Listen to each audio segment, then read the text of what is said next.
Bismillahirrahmanirrahim. Assalamu alaikum students. Welcome to our course Globalization and Spread of English. It's lecture number 2. Today we will discuss about the history of English language. As you can see, the topic is written here. So we will see from which language or what are those languages or dialects or varieties of languages from where English language was brought out or was came into existence. So we will see, or today we will dive in the ocean of the languages. How many languages were involved in this process to make this language a lingua franca or a global language. So let's move on to this lecture. How can we know anything about a group of people who lived 3,000 to 5,000 years ago and left no written records and very little archaeological remains? The evidence is in the surviving languages. By the language, we came to know what sort of people before 3,000 years ago or before 5,000, they in what way they have survived their lives. So these are the languages, although we cannot find out all the language that started in with the start of the history of humankind, but majority of them we can find out, and some of them, few of the languages have been lost, and they have been the deaths of some languages. So move on towards our next slides. English language and its origin. As you have heard, or maybe you have read the handouts that I have given to you in the start of our semester. So English and its origin, you maybe know about that. It's the English language is the daughter of the Indo-European language or Proto-Indo-European language or Indo-European family. So here we can see there are some languages like from the left side, Baltic, Slavic, Germanic, or Roman or Celtic, Albanian, Greek, Armenian, and Indo-Iranian. From the left side again, Baltic, Slavic. Here are some languages we can see: Russian, Ukrainian, Polish, as we know the names of these languages, or Lithuanian, or Latvian, or Bulgarian. These are the come under the this umbrella of Baltic and Slavic. But we are not concerned with these languages. We are concerned here just English language, that comes under the heading or subheading of the Germanic language. English, yes, English. We will discuss about the English. Here you can see there are the umbrella term Indo-European family, and under this term we can see the Germanic language, or from the Germanic or West Germanic language we can see the English language was originated. Here on the right side, under the heading of the Indo-Iranian languages, we can also see our own languages as we Hindi, and we know Hindi language to some extent. We can understand Hindi language, and Urdu is our national language, or Persian or Farsi and Pashto. We know that these to some extent we Farsi language we can understand. So here we can see also these are the these languages are originated from the Indo-Iranian language. Right, next, move to the words next towards the next slide. Old English. So we are starting from the Old English. We will see the then Middle English or Middle Age English, or then the Modern English or Standardized English. So start from the Old English. The term Indo-European refers to the postulated language or supposed language or group of dialects out of which the Western and Eastern European, Indian, and Iranian languages developed. These languages are believed to have descended from a common language spoken by a group of people who lived in the 4th and 3rd millennium before Christ in southern East Europe, probably in the area around the Black Sea. So we can understand all these languages. These are the 12 language or 12 proto language. Maybe they are, we can see the some common language in the start of in the back of these all these languages. There would be a same language. The Indo-European languages that survive today are the languages of Iran, Greek, Romance languages, and that are descended from Latin, and the languages of Albania, and the Germanic languages, the Baltic languages, and the Slavic languages that we have discussed in the Indo-European family languages. The Indo-Europeans moved into Central Europe and Central Asia, then engaged in a series of later migrations, means they moved towards different directions, and the changes in the languages were seen in the perspective. Two Indo-European language groups no longer survives, the language of Hittites and a group of languages called Tocharian. Means these two languages, Hittites and Tocharians, and we cannot see these languages anymore. No one can find out the speakers of these languages. Their discovery played an important role in developing the idea of the Indo-European languages. The languages in the Indo-European group share some certain sounds relationships, words, and grammatical forms. Means the family of all these languages, these have some sort of sharing of the some speech sounds, some vowel sounds, or some consonant sounds. So there are some words that can be find in almost in different languages of Indo-European languages, and some syntactically or grammatical structure we can also find that there are some sort of similarities among different Indo-European group of languages. Old English is bounded by geography. The earliest inhabitants of the British Isles were a group of Paleolithic peoples. Paleolithic peoples, the people of Stone Age, who constructed stone henges and the other stone circle monuments. However, we have no linguistic, literary, or verbal remnants of their lives. We don't have any record, verbally or literary or in a written form. Anyhow, the earliest inhabitants whose language we can construct were Celtic speakers. It means when we talk about the origin of English language, we can see the Celtic peoples, Celtic speakers who migrated from the Europe sometimes in second half of the first millennium before Christ. As Celtic languages are concerned, traditionally these are thought to have originated in Central Europe and spread across vast areas of Europe. And these Celtic languages, these have been gradually replaced by Germanic, Romance, or Slavic languages in most areas, as these languages are the daughters of Proto-Indo-European languages or Indo-European languages. So these Celtic languages were replaced by Germanic, Romance, and or Slavic languages. However, there are some dialects or some subcategories of these Celtic languages such as Gaulish, Hispano-Celtic, and Lepantic. These languages have been absoluted, and we cannot find speakers of these languages anymore. It is generally believed that the Indo-Europeans were an agricultural population living in southeastern Europe in the 4th and 3rd millennium before Christ. Recent archaeological discoveries suggest that they buried rather than cremated their dead bodies.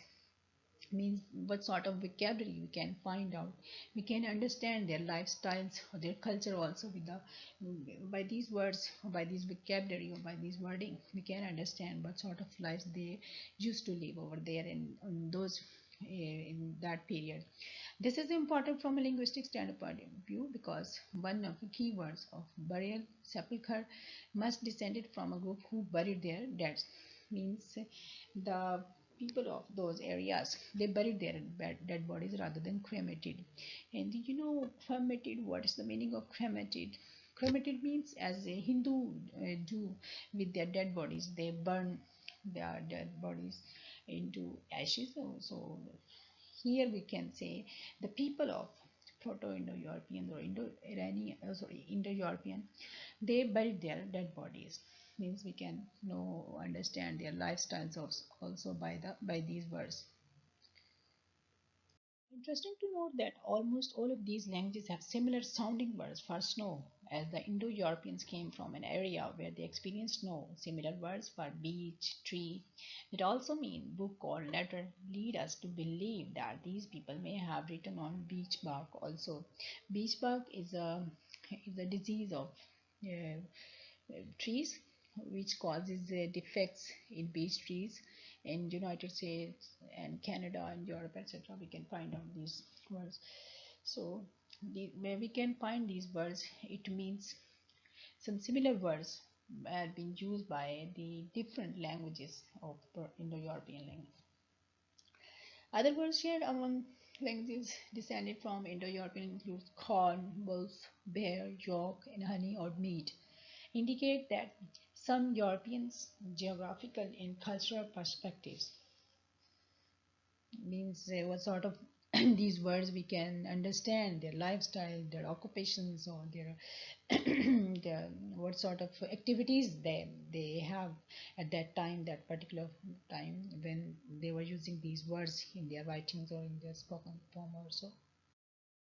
So words of seemingly different sounds and sense can go back to shared origins. We can understand that although we have some different words we can find out different words in different languages. But when we think about the origin of those words, we can say that the origin is shared, or the origin is taken from those languages that are similar association with each other.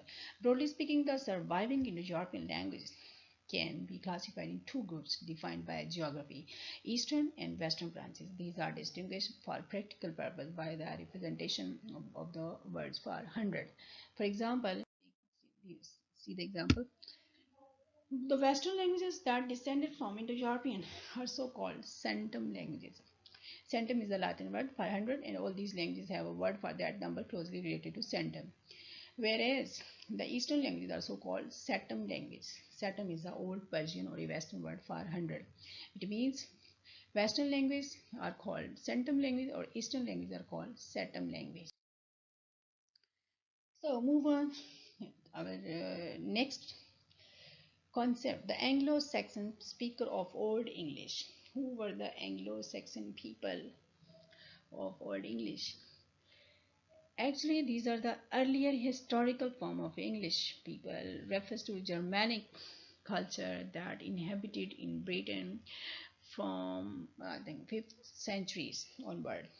So the Anglos, it means when we talk about the Old English, we are talking about the Anglo-Saxon people or Anglo speakers, Anglo-Saxon speaker of Old English. They tended to resist importing words in favor of coining words based on their own root stock. It means they had objection when there was a mixture of some additional word, association of some other words into their root words or into their own language. So they tried to resist, and they didn't like the idea that there must be combination or there must be changes or alteration in their vocabulary, in their words. However, scholars have identified two broad periods of borrowing in Old English known as continental or insular. So let's try to understand these two terms regarding the borrowing of the words and mixing or combining the foreign words into native language. The continental period of borrowing took place during the first centuries AD, while the Germanic peoples were still situated on the European continent and had contact with the living Roman imperial and cultural presence.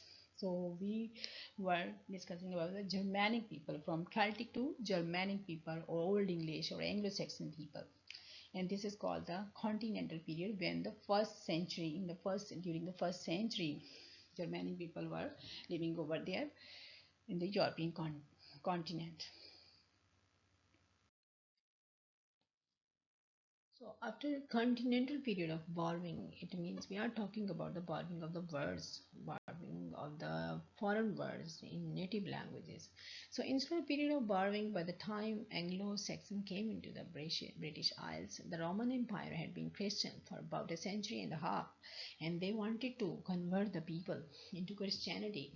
So during the 6th and 7th centuries, missionaries from Rome were sent to the northern Europe and British Isles to convert the Germanic peoples into Christianity. During this insular period, Latin loanwords for newer villages concept or older Celtic terms from the local Celtic peoples living in British Isles. The words from Scandinavian languages of Viking and Danes or Danish raiders in England came into the Germanic languages. So Viking or Danes people, actually Viking is the umbrella term for medieval Scandinavian, especially those engaged in raiding or conquest and exploration of different things during the 9th and 11th centuries. Or Danes, also North Germanic ethnic group of native Denmark. So words from Celtic and Latin Christianity borrowed in the 6th and 7th centuries includes cross, priest, shrine, rule, school, master, and pupil. And you can see the mostly words are related to religion and related to our origin of the religion. The period from the 7th through the early 9th centuries was the era of Northumbrian affluence, or marked by a rich religious and literary culture. Northumbria, we can understand that Northumbrian is the place of North England or the southeast Scotland. That was the area where rich religious and literary culture was being brought out. The monasteries of Northumbria produced beautiful manuscripts of Bible and other literary texts. So the process of borrowing of the words was continued. Words from Scandinavian Germanic languages were borrowed after contact with the Vikings and the Danes during their raids on England in 8th and 9th centuries. These words were distinguished by special sounds in the Scandinavian languages, in particular the sounds sk or school or ka, which correspond to the sounds sh or ch in the Old English. Scandinavian skirt, kirk, skip, and dyke have Germanic family content. Germanic family cognates. Cognates mean the similar words or borrowed words that are also exist in other languages. For example, the word in our language we can understand them. In English, the word fatigue, and we also using this word in Punjabi even fatigue. So this is the cognate words. Maybe we have borrowed from English, or maybe English have borrowed from our own language. So cognates in Old English: shed, church, ship, and ditch. Scandinavian languages also had a hard ga sound, g sound, hard short sound ja, ja, like giant, or hard sound is a ga, go, sound that was not present in Old English.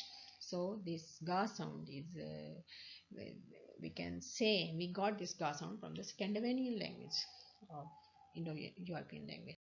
During the Anglo-Saxon period, monks, teachers, and scribes, mean authors, kept year by year histories in prose called annals, and an excellent example is Peterborough Chronicles kept by monks until the year 1154.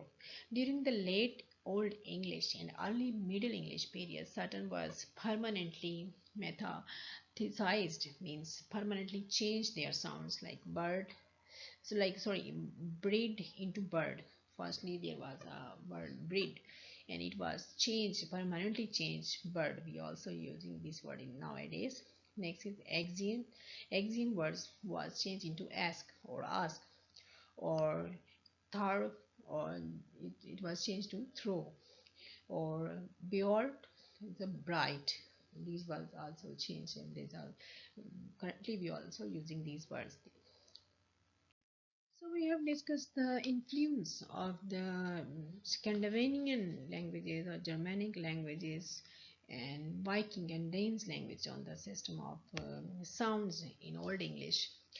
We can also see that there was a change in the system of meaning, semantic influence of some other languages. Like here we can see French is coming to play its role in the development of the English language, and especially in the context of Old English. The system of making meaning was changing at the same time that newer French words were inflecting the language. The Owl and the Nightingale, written about year 1200, is the earliest English poem composed in sustained Austic syllabic rhyming couplets. It is essential a French poem written in English. You can see here examples of this poem. This is a combination of some different words that was borrowed from French language. Next comes the Middle Ages, or related to Old English. It means the Old English is going to vanish away, and the Middle Ages or Middle English is coming on the perspective on the world. By the end of the 11th century, however, within a generation or two of the Norman conquest, much of this literary and intellectual activity had disappeared. Anglo-Saxon bishops and priests were replaced by Norman French ones. By the middle of the 12th century, Old English was virtually gone. Now we can see the Old English has been vanished, it has been disappeared, and the Middle English is coming on the perspective to play its role in the history of the languages. The borrowing from French into Middle English came during the two periods that are associated directly with the Normans and the other one with the later Persian or Centro-French loans. So the Normans or Norman conquest, the military conquest of England by William Duke of Normandy.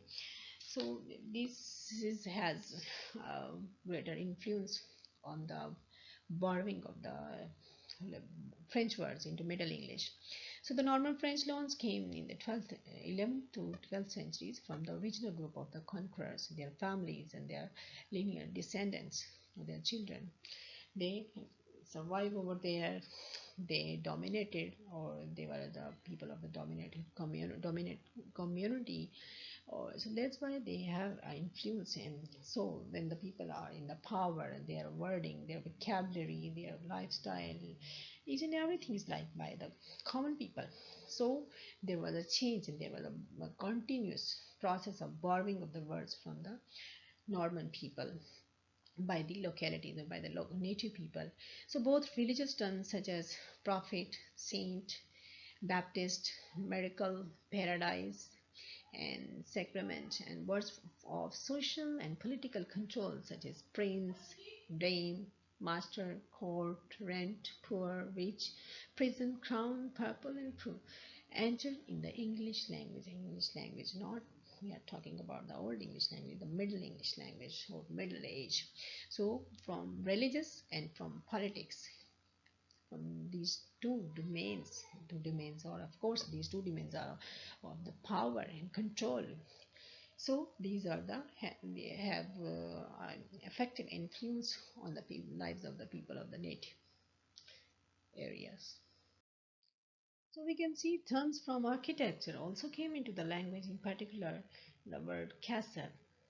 The Anglo-Saxons didn't build monumentally in dressed stone. Large structures were built of timber or in flint cobbles. Flint is a special stone. Cobbles mean pieces of stones. The buildings that are constructed with the different stones. So Anglo-Saxons didn't do this monumentally. Historical buildings were built by the Norman. So as soon as Normans arrived, however, they built castles. The word castle comes from the Latin meaning enclosed or fortified encampment or encompasses area. That is a fortified means surrounded area. We can understand the surrounded area. So castle, because we can see the castle, it's a surrounded area by the boundary walls. So it is also, it came from the Latin word.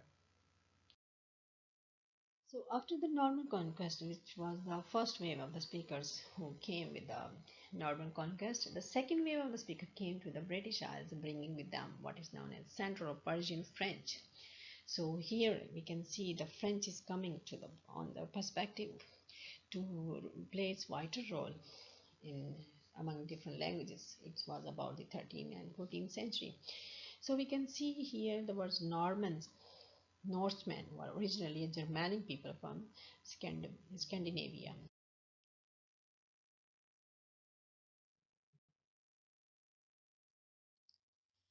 Norman conquest and the importation of the French language had an impact on the structure, sound, spelling, and vocabulary of English as well as in the imaginative world of the British Isles. So here we can see the influence of the French over this language, over this.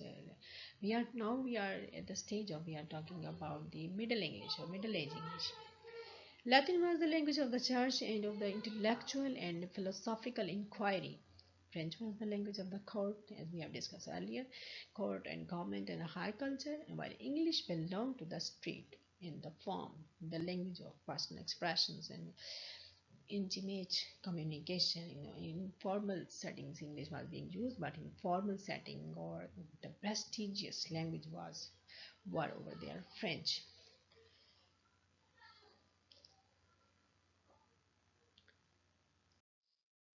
After that, a new era of multilingualism and multidialectalism dawned in the Middle Ages as a result of the Norman invasion or Norman conquest. England became a nation in which Latin, French, and English coexisted. So, educated people were trilingual. English would have been their mother tongue. They would have learned Latin as the required language of the church. As being a Pakistani community, we learned the Arabic language for because we are Muslims and our holy book Quran is in Arabic language. So when we try to understand this language, we need to learn this language. So we learn Arabic language. Seem like in those areas people learned Latin as it was the required language of the church. So the Roman classics, scholarships, and some political legal matters were performed in this language. They would found French as essential both for routine administrative communication with British and in order to consider fashionable throughout the Western European society. So here we can see the dominant position is increasing of the dominant position of the French language was in increase. These three languages were English, Latin, and French coexisted for more than 200 years, and in their coexistence gave rise to the form of the vernacular, that means a native language that reached at its literacy apogee. It means a literacy climax in the written of the Geoffrey Chaucer. Chaucer did his major work in English, though he too was trilingual in a sense, and he had close contact with French and Latin, and his English synthesizes several regional dialects. His work is the manifestation of his being multilingual. Throughout the Middle Ages, there were three languages used in the British Isles: the Latin, French, and the prestige language of the court and culture, education, economy, as we have discussed already. During the late 14th and the early 15th centuries, however, English seemed to return as a prestige language. Now, the English speaker have tried their best to make this language a dominant language, to make this language prestigious language or language of power, language of economy, and language of different influential activities. Next, we can see that with the Norman conquest, or after the Norman conquest, English didn't disappear. It remained side by side with the other two languages like French and Latin. Even though French became the official language of court, commerce, and Latin was used in the church and university, English remained the vehicle for imaginative expression or the source of communication for laymen or common people were being used this language, although it was not in a prestigious form. Anyhow, this language was being used by the locality of those areas. The first official use of English after the conquest was in the proclamation of Henry III from 18 October in 1258, in which he swears to observe the dictates of the Magna Carta. Magna Carta, actually, it was a peace agreement that was done between the King John of England and the rebel barons in 1215. So this document was also issued in French and Latin. French was Henry's language and still the official language of the court. A comparison of the French and Middle English versions of the documents reveals that the translators deliberately used archaic sounds, English words, and phrases for political effect.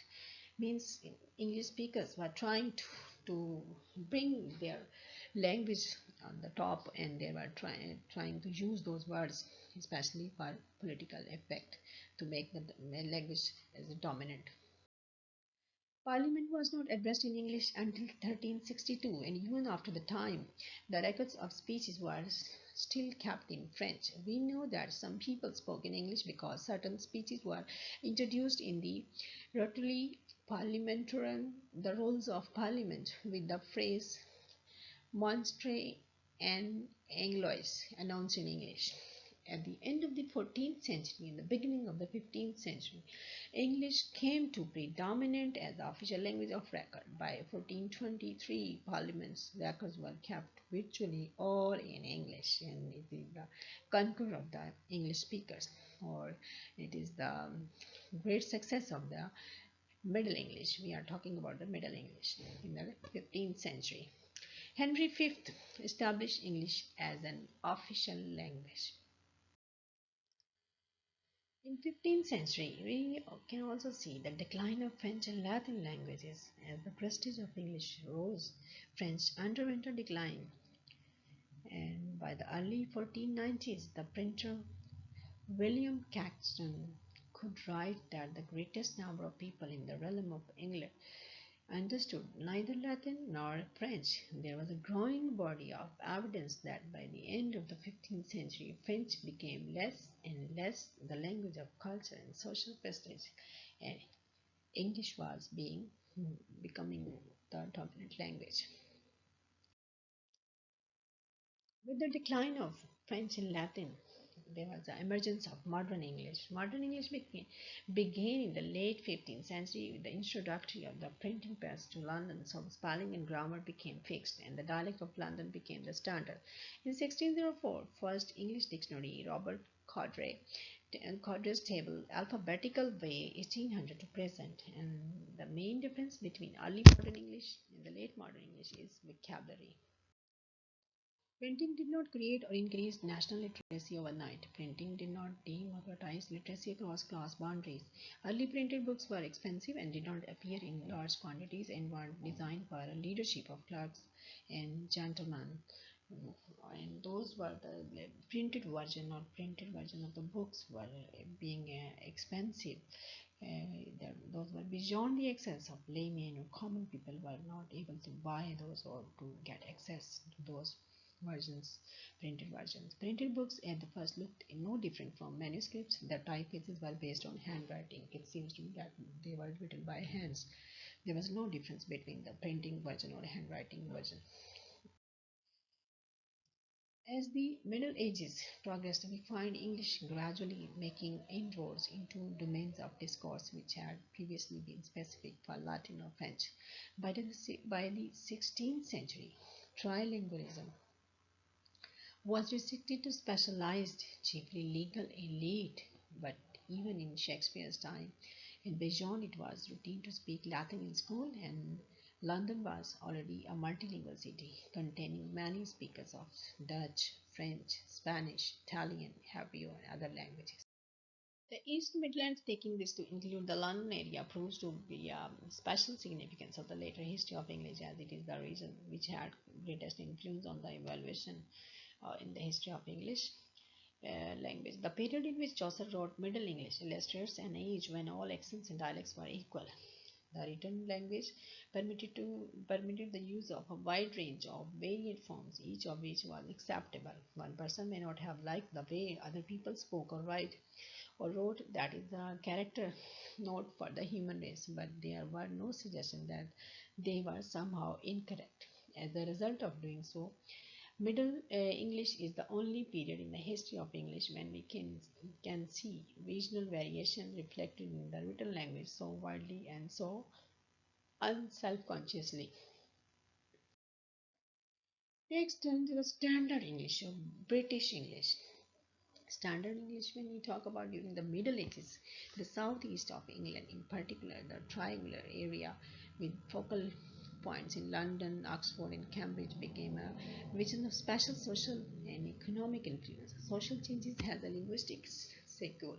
It was inevitable that the speech of those southeasterns in routine contact with the ones of courtly culture, means culture related to courts and kings and the companion of the kings, commerce and learning would increase in prestige and begin to be evaluated as a more polished, elegant, altogether more desirable medium of communication than the varieties available elsewhere. The stage was set for the standard English. Now there discrimination between different dialects or between different versions of languages was started, and now the question was raised, then the standard English or high standard English or low standard English. 18th century changed everything. The century was a century of manners, class, politeness, in which a class distinction was expressed through language and especially through the way one spoke. First, big dictionaries were First two big dictionaries were accepted as authority in second half of the 18th century. First dictionary was compiled by Dr. Johnson, Bishop Lord, and the second one by John Walker Pronunciation Manuals. These dictionaries were accepted or as these rules and regulations given by these dictionaries were accepted as authority, and people consulted to these two dictionaries in those areas to make their language more refined or acceptable for that community. Regional dialects went and accent went into serious decline. Industrial revolution increased the class divisions in British society. Contrast between urban and rural dialects came into existence. Birmingham, Newcastle, Liverpool, or Glasgow accents are abused by people who have better accent. End of 18th century, English had either been established or was about to establish in many as seven regions outside of the British Isles and United States. In the Caribbean, Canada, Australia, South Africa, South Asia, West Africa, and Southeast Asia. In all these areas, English was adopted, then immediately adapted to express the new circumstances and identities of the people. Received pronunciation and its successor became dominant in speech. The legacy concern about the class and correctness led to the emergence of one accent. Means there must be one accent that must be consulted by the speaker of that particular community. So there one accent which attracted more prestigious than others, the speech of polite London society. By the 1830s, writers were advising provincials to speak like Londoners. For end of the 19th century, this accent received a name of received pronunciation, RP, that is the kind of pronunciation passed down from one educated generation to the next one. So RP received pronunciation became the standard variety of English in 19th century. In 1920, with the establishment of BBC, it was the accent of presenters, Oxford accent, BBC accent, the King's Queen accent, and the public school accent. Means it RP was considered a public school accent. Also in 70s, accents showing a mixture of RP and Cockney were becoming noticeable by middle class, and other accent of English language with RP. Cockney was also added or associated with the RP version. In 1990s, attitudes had begun to change, with traditional RP attracting negative attitudes such as posh and distant and modified varieties, story varieties, showing some positive evaluations as warm, customer friendly, and down to earth. Means for the story variety, they used to like that language. Next, and American variety, American English or GA or General American. British English is the mother of our offspring. American English, the English language from the British Isles, came to the new continent, and even before it arrived at the coast, it began to intermingle. The language of the Shakespeare got into contact with other varieties on its way to the New World. Soon, a kind of melting pot, different languages joined the speech communities to broaden the new language unconsciously. When we speak of American English standard, we refer to the network standard. American broadcasting as an important medium since years evolved its own all-American accent, the network standard. The impact of foreign languages like German, Yiddish, Dutch, Flemish, Danish, Swedish, French, Italian also can be seen on American language or American. Portuguese and Spanish, as well as borrowing from Hebrew and Arabic, Chinese, and languages of Australia or West Africa, leads to great unique vitality of the language.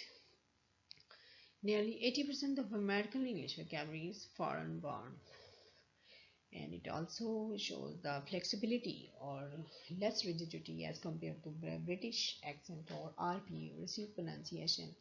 There was vocabulary or wording or that was fixed for many years. Then there was no change, but as we can see the American language, there is a flexibility or leniency. We can see the capacity of to absorb the other words of the other communities in its own. So when Noah Webster compiled his first dictionary of American English in 1806, he was clearly thinking of it as a language in its own right.